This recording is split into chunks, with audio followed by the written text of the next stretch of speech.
Classes begin next week at Texas Southern University, a historically black university in Houston. Now, among the new students are two basketball recruits named Shaqir and Amira, or as she's called, Mimi O'Neal. Their dad is none other than the NBA legend Shaquille O'Neal. Now, Shaqir will be a freshman. Mimi, who is transferring from her dad's alma mater, LSU, will be a sophomore. Alexis Christoforous talked to the two of them about building their own brands and the pressures of following in their dad's size 22 footsteps.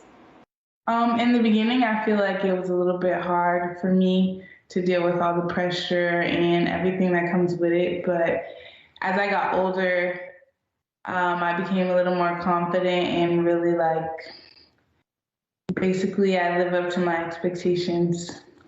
Right, to live up to your own expectations. Yeah.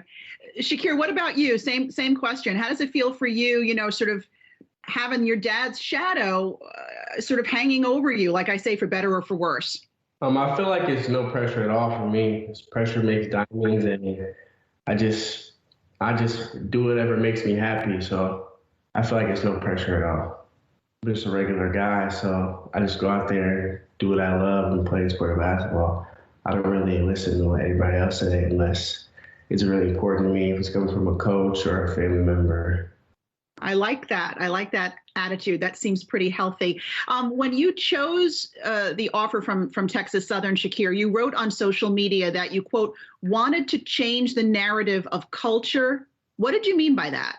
I just wanted to show athletes that you can go to any school, especially HBCU, and take over and still get to the NBA. And I feel like with me being one of the first top athletes in my class to go there, I feel like a lot of younger kids are going to start doing it, and it's going to change the narrative for basketball, college basketball.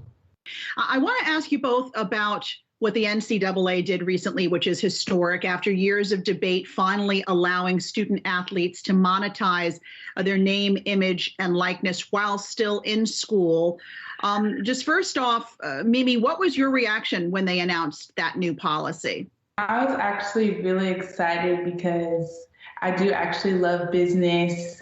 I've always wanted to start my own. So when they made that rule, I was very excited. I thought it was great because a lot of athletes who can make money off their names, especially in college, and it's a great opportunity for young athletes in college right now. And you certainly, both of you, have watched your dad monetize his name, image, and likeness, albeit after college, because those rules were not in place when he was in school in the 1990s. Mimi, what have you learned from the way your dad has built his brand over the years? I've actually learned a lot from him just by watching, what he does, how he acts towards people, how generous he is. I feel like that has a lot to do with how successful he is now. Mm-hmm, for sure. And Shaqir, what have you learned from the way your dad has built his brand? I learned a lot. He's a very, very smart man. He's a very smart businessman. He treats everybody the same, no matter who you are. He's very nice to people. And he told me, just if you're ever going to do business with someone or something, just make sure you believe in it and you do your research about it. And we wish both Shaqir and Mimi the best of luck in their upcoming season. That is all for today's Time for Change. But before we head to break, I did want to share some bittersweet news. Today will be my last day hosting Time for Change. For the last year, it has been not just my pleasure, but honestly also an honor to have conversations about inequities and injustice and solutions as we move forward in education and healthcare and investing and so much more.